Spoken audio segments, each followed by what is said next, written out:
Hey everybody, Cole here with Classic Mini DIY, and on today's episode we are going to be installing custom brake lines for the whole front subframe of my Classic Mini. So, stay tuned.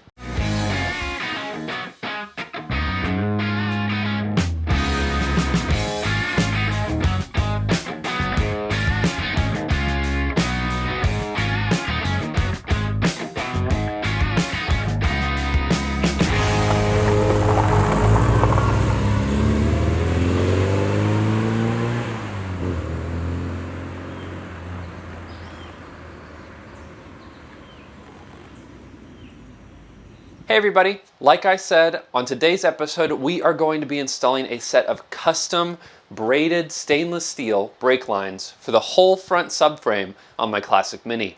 For those of you who don't know, I have partnered with HEL Performance to bring these kits to you guys. So these are professionally made brake lines made of stainless steel, braided stainless steel, to suit various different types of mini brake and clutch setups. Now, all of these kits are going to be shipping from the United Kingdom. I am working directly with HEL. They'll make these and ship them straight to your doorstep right from HEL. So if you want to pick up a set for your car, head over to the links in the description. But let's get back to the video. And what we're going to be doing today is installing one of those kits on my car. Now, my car has a set of copper lines all across the front subframe of the car. And the copper lines work pretty well, but they're hard lines and they can be a little bit annoying to work with. Also, the benefit of these lines is that you can install and create your own custom colors. In my case, I'm a big fan of the carbon color that I'm using on my car now.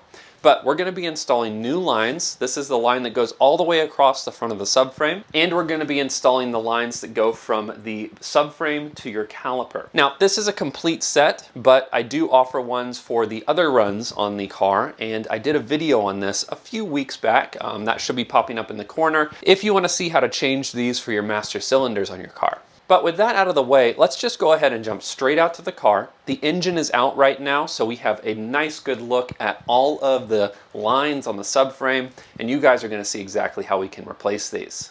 There's a couple ways that we can do this and tackle this to get started. The way that I usually will replace brake lines, especially ones with brake calipers like this, is by taking the brake caliper itself off. I find that it is very easy to do it this way. Take the brake caliper off and then disconnect the line on the back side of the caliper here. This allows you to actually rotate the caliper instead of twisting the line. And then we can move into the actual engine compartment and disconnect all of the copper lines up there. Now, something to keep in mind is that when you disconnect these lines, you are going to break the pressure seal inside your braking system. As a result, you do want to have a rag or something like this to catch the brake fluid. But additionally, what that is going to mean is that you will need to re-bleed your system in order for your brakes to work again. So, something to keep in mind, I did do a video on how to bleed your brakes on the Classic Mini. That should be popping up in the corner if you have any questions about that process, as I won't be covering it in this video. Now let's get started by taking the two bolts off of the back of the caliper here, and then getting this brake line disconnected.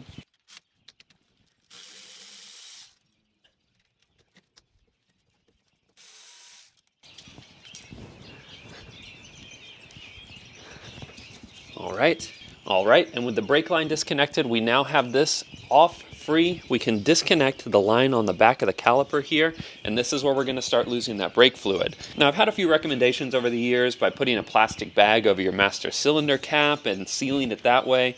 I haven't had a ton of luck with that. It still allows a good bit of fluid to leak out, and at this point, I am planning on replacing all of the fluid in these brake lines. So in my case, I'm not going to be doing it this time, but if you want to, you can try that method of preventing the seal from being broken and reducing the amount of fluid loss.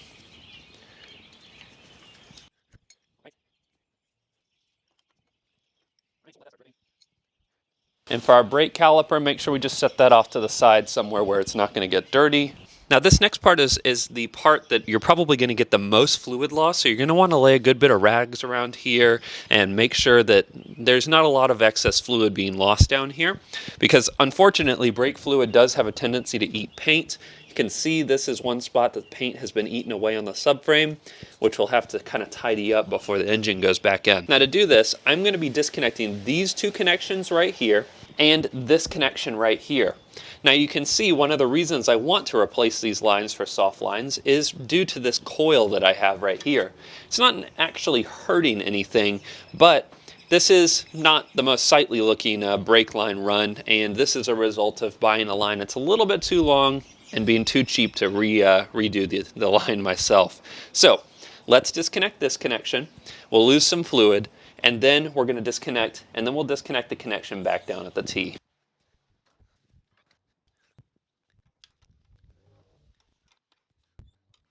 Now, depending on the age of these lines in your car, this might be a little bit more difficult. In my case, these lines have just been put in, which means that they're going to be really easy to get out. By Gertie Beats.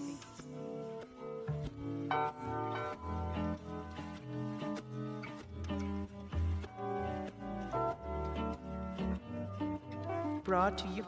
Now with those disconnected, we're left with our special style T connector that's used on the Mini here. We're going to go ahead and remove this, and then we'll have to remove the locking nuts that are between this and the nut on the other side of the lower caliper line. Gertie Beats.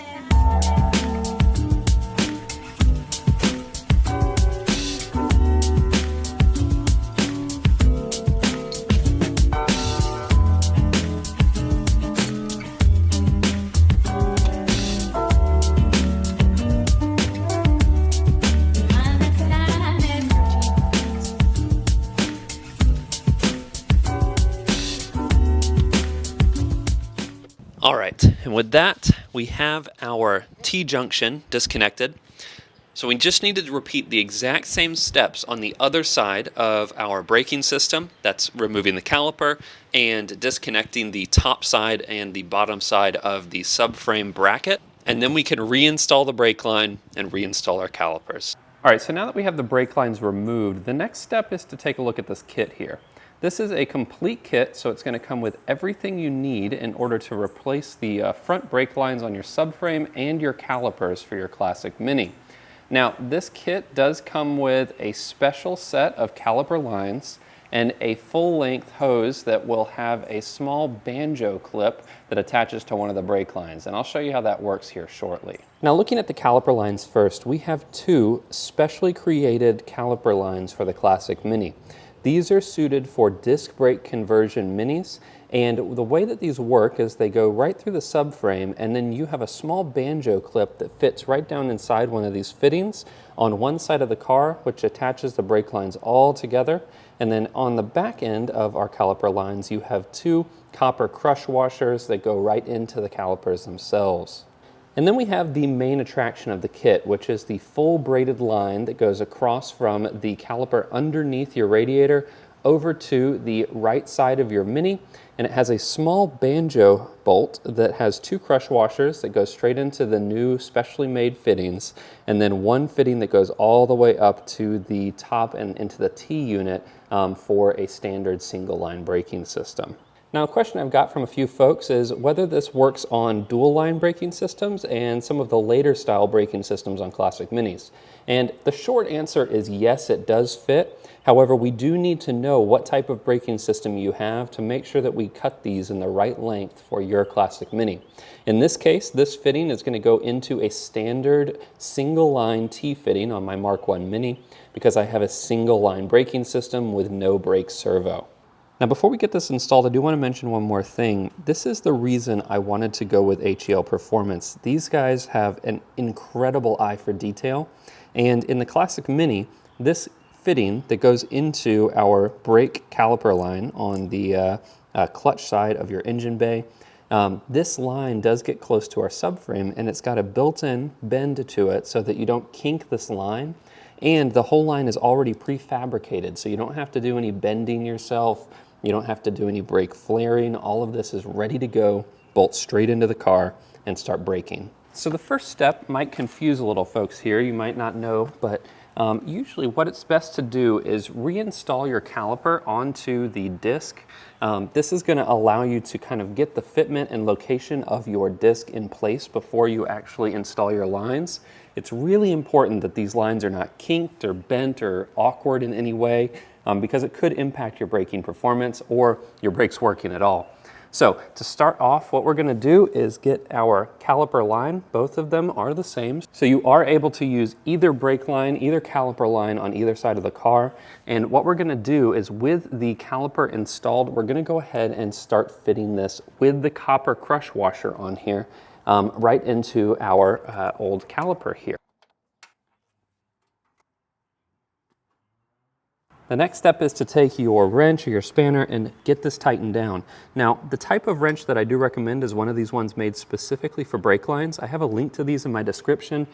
It's important because this grabs the whole fitting and will help prevent any sort of stripping or rounding off of the fitting itself. It's going to keep everything looking really nice.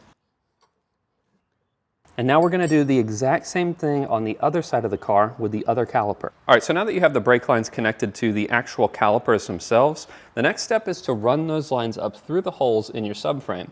Now it's a pretty straightforward process, especially with these fittings. They will run right up through the hole, and you're going to want to make sure that you aren't kinking these lines as you're running them up through these holes and from the bottom side of the subframe. And then they come with these really cool clips. Now, these clips go into the fitting like so, and I found the easiest way to get these clips on is either with a second set of hands down below the subframe. If you got long arms like me, you should be able to kind of do both at the same time. And then take a set of pliers and squeeze that fitting right on here until it's in place. And it will take a little bit of force to get this on here. Once it clips into place, that brake line is held on nice and firm in here. And then we can move on to the next step, which is running the brake line itself across the front of the car. Now, since we are at this fitting already, what I would recommend is taking the banjo fitting and going ahead and setting it down in place. Don't forget you are going to need 2 crush washers, one on the top side of the banjo fitting and one on the bottom side of the banjo fitting. And that will screw right down into that hole there. Now, when you tighten this down all the way to actually create the airtight and liquid tight seal, you are going to want to kind of position this where you want it, and you're probably going to have to hold the fitting from the bottom side while you tighten the top here. All right, now with that line clipped in place and our fitting held in place, the next step is to connect the line to the T-line at the top side of your engine bay here. Now this fitting, pretty straightforward. It's going to go straight into this T-fitting, and what I recommend is running this up by hand as far as you can and then bringing in your wrench right at the end to just tighten that up and cinch it up.